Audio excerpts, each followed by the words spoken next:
Et on découvre donc cette décennie de l'océan lancée par l'UNESCO avec nous en visioconférence. Julien Barbière, bonjour. Est-ce que vous m'entendez bien ? Oui, je vous entends très bien. Bonjour. Ça m'a l'air de marcher, c'est parfait. Vous êtes chef de politique marine à la commission océanographique intergouvernementale de l'UNESCO et vous dirigez donc ce secrétariat de la décennie de l'océan. Instance qui vient d'être mise en place. En quoi ça consiste tout simplement ? C'est quoi la décennie de l'océan pour l'UNESCO ? Alors en fait, cette décennie, effectivement, elle vient de commencer il y a maintenant 18 jours, puisque c'est 2021, c'est le démarrage. En fait, elle consiste vraiment à essayer de redéfinir notre relation en termes de société que nous avons avec l'océan. Alors dans un cadre de développement durable, évidemment, mais aussi sur la base de la connaissance. Alors cette décennie, c'est en fait une décennie des sciences océaniques pour le développement durable. Et donc les sciences océaniques qui sont une science relativement jeune, puisque ça fait seulement 30 ans que l'on observe les océans de façon systématique, alors que pour l'atmosphère, on a plus de 100 ans de coopération internationale. C'est vraiment de passer à un diagnostic, c'est-à-dire que la science nous est utile pour nous rendre compte des problèmes qu'il y a dans l'océan. Vous avez parlé du plastique, de la pollution, mais il y a aussi les surfaces dégradées, les habitats qui sont en perte, par exemple les récifs coralliens qui ont perdu plus de 50% de surface en 150 ans.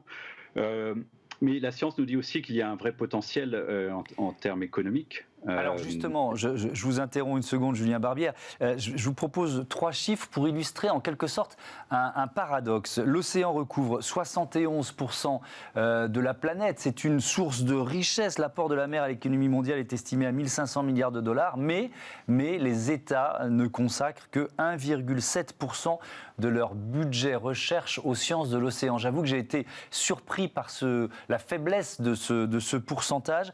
L'idée de cette décennie de l'océan, c'est aussi de pousser la communauté internationale à investir justement dans ces sciences océaniques.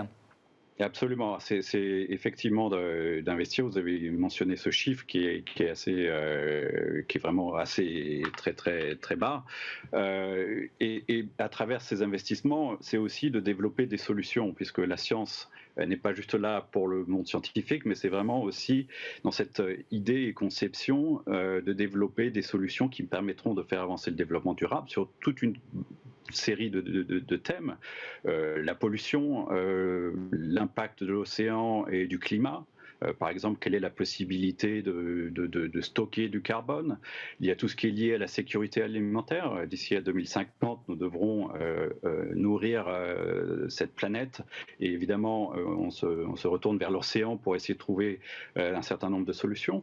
Donc il y a la partie solution, mais il y a aussi la partie infrastructure qui doit être aussi renforcée. Par exemple, l'observation des océans, ce qui est très important.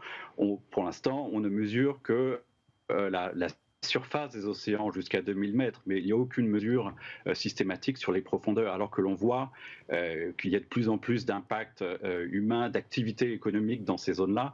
Donc c'est vraiment très important de pouvoir collecter des données.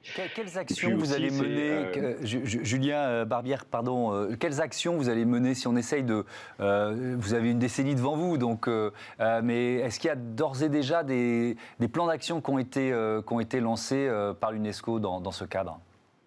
Alors, on a justement un plan d'action qui vient d'être validé par les Nations Unies à la fin de cette année, et donc qui propose 10 challenges pour cette décennie. Donc, je ne vais pas tous vous les dire, je vais vous donner quelques exemples. La cartographie des océans, par exemple. On a environ 20% des fonds marins qui sont cartographiés en haute résolution, sachant que cette information et ces données sont très importantes pour développer des activités économiques en mer, pour aussi faire des modélisations, pour mieux comprendre l'impact de l'océan sur le climat. Donc, on va lancer, dans le cadre de cette décennie, une campagne pour justement mobiliser les moyens de recherche, mais aussi faire participer, par exemple, l'industrie, qui aussi possède beaucoup de données océaniques, qui pourraient aussi être mises à disposition en termes de biens communs pour le monde scientifique, et aussi justement dans l'intérêt de développer un certain nombre d'applications et d'utilisations. Tout ce qui est lié, par exemple, au risque à travers l'océan, il y a évidemment les opportunités, mais il y a aussi un certain nombre de risques, les typhons, les tsunamis, l'élévation du niveau de la mer. Donc aussi, il est important de pouvoir mettre en place des systèmes d'alerte qui permettront aussi de préparer les communautés côtières, mais aussi préparer et impliquer le monde de l'entreprise qui travaille en mer, la marine marchande, autres infrastructures éoliennes en pleine mer, pour vraiment utiliser ces informations dans une planification beaucoup plus durable de l'océan et informée par la science. Oui, je redonne ce chiffre, l'apport de la mer à l'économie mondiale estimé à 1500 milliards de dollars. L'objectif de l'UNESCO, avec cette décennie de l'océan, c'est de continuer d'exploiter les océans, mais d'une manière plus responsable. Absolument. L'idée, c'est d'essayer d'avancer, et sachant qu'il y a un intérêt de plus en plus important vers l'océan, puisque avec la raréfaction des ressources naturelles en milieu terrestre, un certain nombre de pays maintenant se tournent vers l'océan pour développer cette économie bleue que nous voulons durable, et que nous voulons que cette économie soit basée sur la connaissance, sur l'information, et que donc cette décennie fournit vraiment un cadre d'action pour définir une coopération beaucoup plus engagée entre le monde scientifique et le monde de l'industrie et les décideurs politiques, afin de pouvoir justement développer un certain nombre d'actions au niveau international, évidemment, mais aussi au niveau national. Oui, mais est-ce que tous les pays adhèrent forcément à cette démarche? C'est un débat qu'on a souvent quand on parle d'engagement environnemental ou d'engagement économique. Des pays plus pauvres ou en voie de développement disent on a besoin de croître, on a besoin de développement et on ne peut pas trop se préoccuper des questions environnementales. Alors effectivement, tout le monde tous les pays ne sont pas égaux en termes de capacité quand on parle d'océanographie par exemple, puisque ça reste une science qui est quand même assez chère. Il faut des navires de recherche, mais maintenant on a aussi des moyens qui permettent de collecter des informations d'une façon beaucoup plus efficace à travers les satellites, à travers les systèmes de collecte autonomes.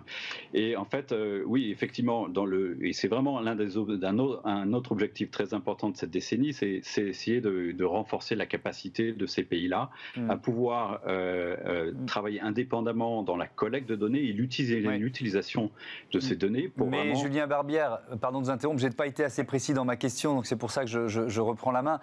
Moi, je parlais du risque de surpêche et des variations, des différences d'un pays à l'autre face à ce risque, puisqu'on parle d'une exploitation, d'une économie bleue ou d'une économie de l'océan responsable.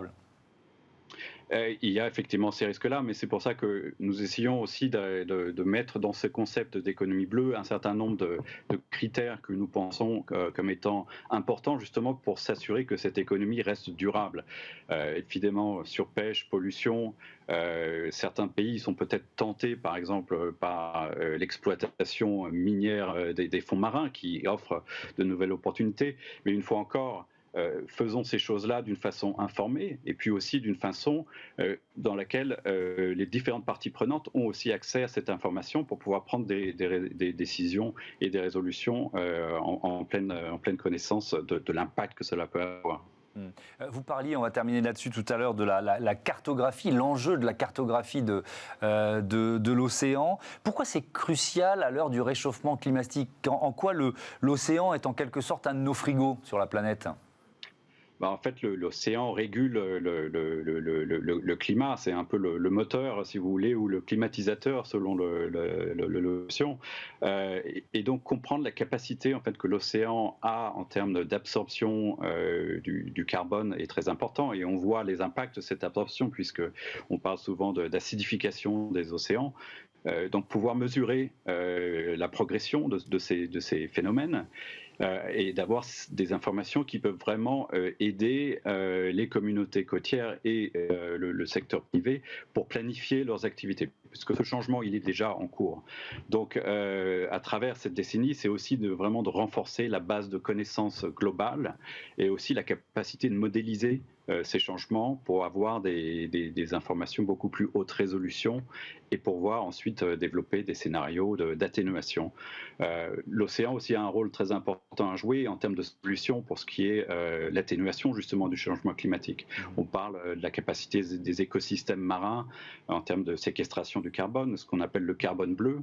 Et là aussi, il y a beaucoup de nouvelles possibilités que cette décennie va essayer de mettre en avant, une fois encore, en termes de solutions. Merci beaucoup, merci Julien Barbière. Bon vent à cette décennie de l'océan à l'UNESCO. Tout de suite, on débat sur, justement, on l'évoquait, l'un des fléaux qui met en péril nos océans, le plastique.